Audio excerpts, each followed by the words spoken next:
Ang daming mga nagvo-volunteer. What does it mean? That means that they're listening. That means that naiintindihan nila na lokohan ito. Na one day, meron pa kaming bukas, sasabihin ko sa'yo, meron pa kaming listahan, parang fruit salad. Kasi ang mga pangalan, may keso, may mangga, may ganyan. Parang yung nag-isip ng pangalan, nakaupo sa table niya ng lunchtime, ang pagkain niya ay fruit salad. Enzo Recto, kalaban ang katiwalian at kasinungalingan, kakampi sa katotohanan at kabutihan. It's an inspiration. But beyond that, I think the public's reception doon sa pag-present ni Attorney Kapunan reflects hindi lang yung trabaho niya, but her commitment to deliver and to pursue what is good for the country. Kasi maski gaano ka kagaling na abogado, but if you don't really believe in what you do, hindi yon automatically maiintindihan at ma-identify ng taong bayan sa'yo. Secondly, yung pinaglalaban ni kanina, sinabi ko, ang prosecution, hindi naman talaga ito nila gusto. Pero alam nila ito ang tamang gawin. So, yung sinasabi nilang masterclass, tama naman, masterclass, humble lang si Tita Lorna, ayaw lang niya i-admit. Pero, nangangahulugan talaga nito na yung na-identify ng taong bayan kung ano yung pinaglalaban ng prosecution, ay ito yung katotohanan. That's the most important message coming from the public's reception. Kasi, yung trabaho na ginagawa in the way Attorney Kapunan presented that the witnesses reflects not only her skills and her experience in law profession, but her commitment for the cause of public good, her commitment to really promote accountability and transparency. And it's just been known for the longest time doon sa ganong klaseng advocacy. That's why she is an inspiration to many of us. At pangalawa, I think the public wants to continuously give in to her temptations. Yan po ang gusto ng publiko. Sandali, no? This is beginning to sound like a eulogy. Buhay pa ho ako. Buhay pa. So, and in any event, the good thing about presenting it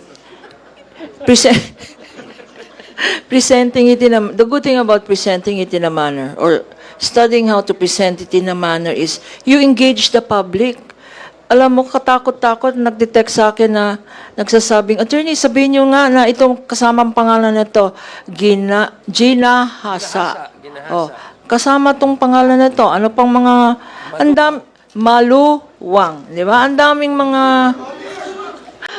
mga nagvo-volunteer. What does it mean? That means that they're listening. That means that naiintindihan nila na lokohan ito. Na one day, meron pa kaming bukas, sasabihin ko sa'yo, meron pa kaming listahan, parang fruit salad. Kasi ang mga pangalan, may keso, may mangga, may ganyan. Parang yung nag-isip ng pangalan, nakaupo sa table niya ng lunchtime, ang pagkain niya ay fruit salad. So, nung sinabi siya, nako, may 15-day deadline kami para mag-submit ng kasi 15-day deadline ang binigay ng COA. Meron kaming 15-day deadline na mag-submit ng mga dokumento, acknowledgement receipts. Teka nga, okay. Aba, masarap itong mangga, masarap itong keso. Aba, so may pangalang keso ang apelyido. Meron ding mangga, kanya, pag nakita nyo isang set ng parang pang fruit salad. Yung piatos naman, siguro dumaan ng mall, siningit niya. Siningit niya yung, imbis na nasa opisina, nanood ng sine, bumili ng Mary Grace piatos para ibaon sa sinehan. Hinahanap siya ngayon ng opisina niya, mag-produce siya ng listahan. Anong ginawa niya? Mary Grace piatos. Ay, kulang pa. Mary Grace piatos. Tapos, 3 piatos ata yun eh. Di ba? Nova yun. No, I'm just dramatizing.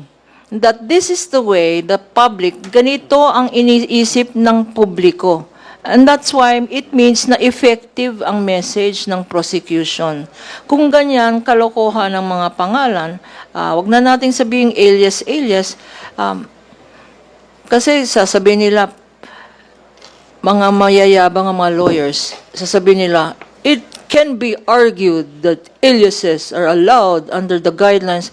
Oy, teka, hindi naman alias ito. Ito ay pwedeng alias, no? But these really are fictional names. Magugulat ng mga senador pag nakita nila yung mga pangalan nila dyan. Kanya excited ako mag-present. Merong ngang isang Joel Chua doon, hindi lang niya alam. Papakita rin namin yon. Parang Joel. Meron talaga Joel. Yung sa'yo, mahirap kasi spelling yung sa'yo, sabi nila. Ma'am, total na mention nyo na rin po yung sa senator judge na hindi marunong huminto. Meron isang senator judge, sabihin ko na si Senator Judge Amy Marcos. Kasi parang napagalitan nga yung si Attorney Wamil for arguing with Senator Amy. Kasi ini-insist ni Senator Judge Amy na yung confidential funds ay nabigay din kay VP Binay, when in fact ang sinabi po ni Attorney Wamil was in-audit lang. Hindi niya sinabing walang nabigay kay VP Binay. Tapos yung ini-insist niya rin na ni Senator Amy na hindi si VP Sara yung accountable officer kung hindi si Acosta nga saka si Fajarda. Yung ganito po bang line of questioning, does it blur yung line between cold neutrality and already lawyering for the respondent?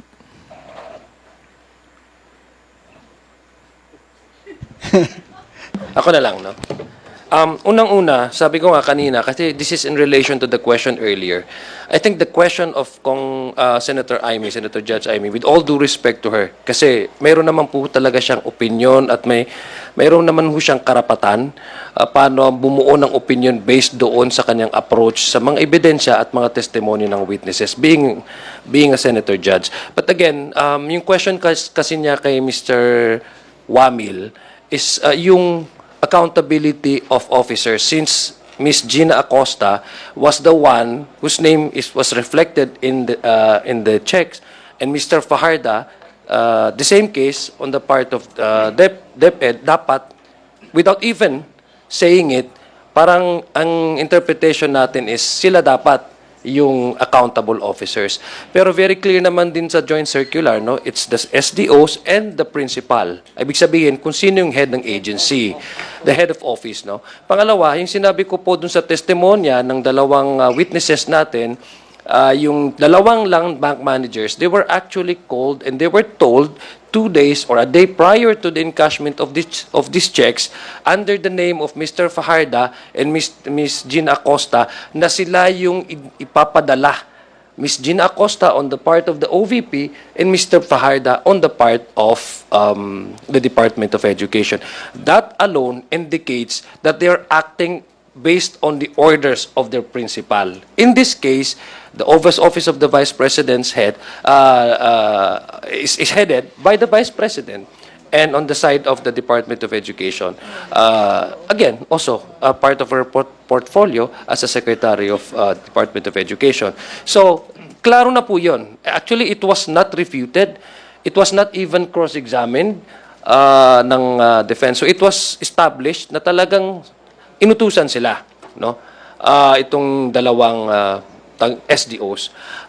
And sabi nga ni Congressman Joel, they're actually basing their mandate on yung sinasabi ng nung in terms of auditing process, yung lahat ng pinirmahan doon sa dokumento from the physical and financial plan up to the accomplishment reports at na-establish na yan. Hindi na na-refute na ang nakapirma doon ang Vice President acting as a Secretary of Defense and at the same time, Secretary of Education, thank you Joseph doon sa sa reaction mo.